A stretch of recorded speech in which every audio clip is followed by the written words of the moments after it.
ఈరోజు సన్మాన గ్రహీత పద్మశ్రీ మొన్ననే రాష్ట్రపతి గారి చేతుల మీద అందుకున్న పెద్దలు అందరూ ఎంతగానో గౌరవించే మురళీమోహన్ గారికి, అలాగే ఇంకా వరుస క్రమంలో వస్తాను.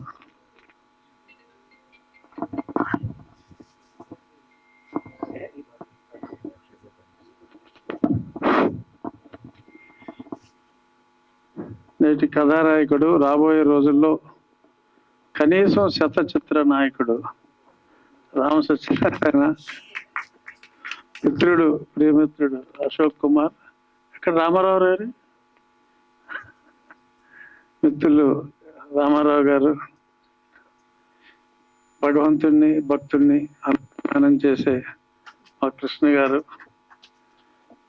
అందాల కథానాయకుడు సుమన్ గారు, శ్రీమతి దివ్యవాణి గారు, ప్రసన్న గారు, నాకు ఎంతో ఇష్టడు మిత్రుడు దాము, వీరశంకర్ గారు, నరసింహరావు, సరే సార్ మీ పేరు డాక్టర్ కిషోర్ గారు, ఇంకా ఇక్కడ ఎందరో అవార్డు గ్రహీతలు ఉన్నారు. వాళ్ళందరికీ నా నమస్కారం. కోడి రామకృష్ణ గారు, నేను ఇప్పుడు దాకా ఎప్పుడు చెప్పాల, ఫస్ట్ టైం నేను కోడి రామకృష్ణ గారిని 76 అనుకుంటా రైల్లో ఫస్ట్ టైం నేను ఆయన్ని కలిసా.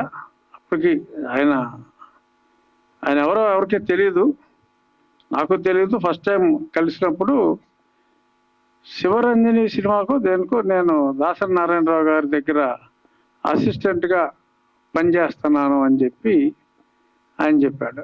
ఏదో కాసేపు నాకు సినిమాలు ఇంట్రెస్ట్, కాసేపు మాట్లాడుకున్నాం. ఆ తర్వాత కొన్ని సంవత్సరాల తర్వాత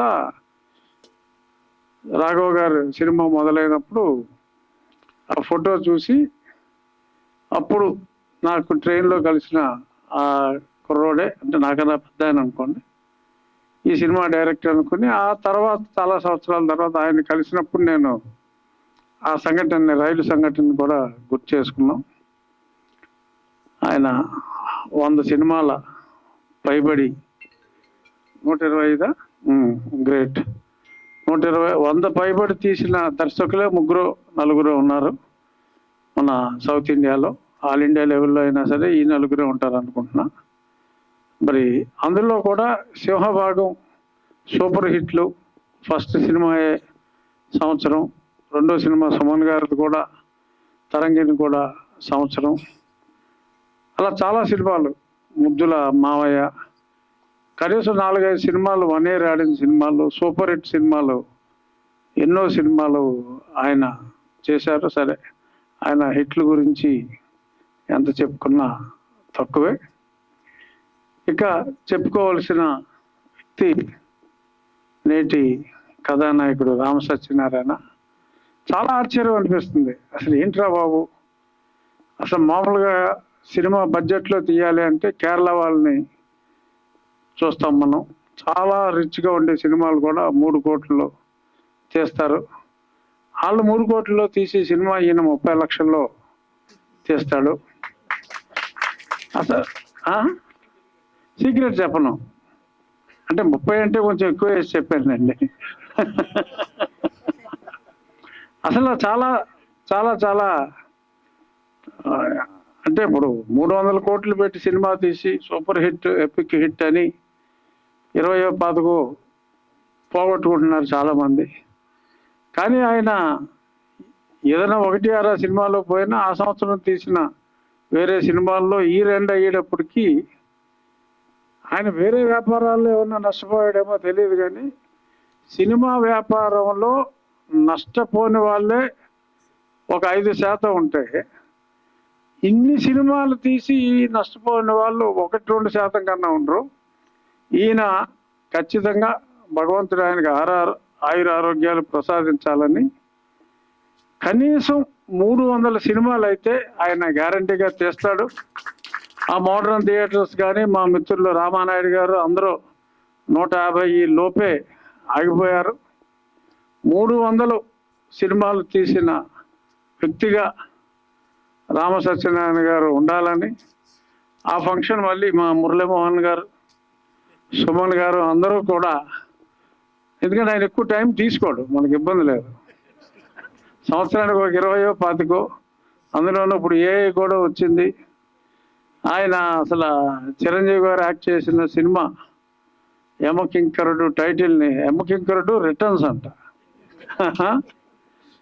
ఆయన మధ్యన ఆయన కొత్త సినిమా స్టిల్స్ అన్ని కూడా ఇందాక దామో చెప్పినట్టు నాకు కూడా చూపెట్టారు. ఒక స్టిల్ అయితే చూసి అచ్చో అమరేష్ పురిలో ఉన్నాడు ఆయన, ఏమీ తేడా లేదు, డిట్టో. అటువంటి క్యారెక్టర్లో, మాంత్రికుడు క్యారెక్టర్లో, హీరో క్యారెక్టర్లో, ఇంకా రకరకాల ఇందాక మనం చూసాం ఆయన విన్యాసాలు. ఏదైనా ఇలాంటి క్యారెక్టర్లు చేయాలంటే చాలా గుండె ధైర్యం ఉండాలి. ఏదో చాలామంది నాకు చాలా ధైర్యం ఉంది, ఎవరిని ఎదుర్కొన్నాడు అంటారు, కానీ ఇటువంటి గుండె ధైర్యం ఉన్న వాళ్ళు చాలా అరుదు. ఎందుకంటే ఇన్ని సినిమాలు తీయటం, నిలదొక్కుంటాం. నేను హిట్ సినిమా తీయను అని ఒట్టెట్టుకున్నానని చెప్పడం అది మరీ దారుణం. కానీ ఫ్లాప్ అవ్వదు, హిట్ తీయడు, ఫ్లాప్ అవ్వదు ఫైనాన్షియల్గా. అది నిజంగా చాలా గొప్పతనం. మరి గతంలో పెద్దలు మాజీ గవర్నర్ రోషయ్య గారు ఎప్పుడు కూడా మా రామ సత్యనారాయణ గారిని ఇప్పుడు ఎంతో ఇష్టపడతారు. ఆయన రోషయ్య గారిని కూడా ఎందుకు సార్ అన్ని ఫంక్షన్లకి వెళ్తారంటే మంచోడే మనోడు అని చెప్పి, ఆయన గవర్నర్ కింద ఉన్నప్పుడు కూడా ఈయన ఫంక్షన్లు అయితే మిస్ అయ్యేవారు కాదు. నిజంగా అంతమంది మనసులు గెలుచుకోవడం కూడా ఆయన మంచితనానికి నిదర్శనం. ఇంకా ఎక్కువ సినిమాలు తీయాలి. ఇందాక యూనివర్సల్ రికార్డ్ ఆయన కూడా ఈయనకి బ్రదర్లా ఉన్నారు చూడటానికి. ఇంకా మరిన్ని యూనివర్సల్ రికార్డ్స్ ఆయన ఖచ్చితంగా అందుకోవాలని చెప్పి కోరుకుంటూ, త్రిశత చిత్ర నిర్మాతగా ఖచ్చితంగా మరొక్కసారి చూడాలని కోరుకుంటూ, all the best sir, God is with you. చాలా మంది నిర్మాతలు మిమ్మల్ని చూసి సిగ్గుపడి నేర్చుకోవాలని చెప్పి కోరుకుంటున్నాను. ధన్యవాదాలు. ఫైనల్ గా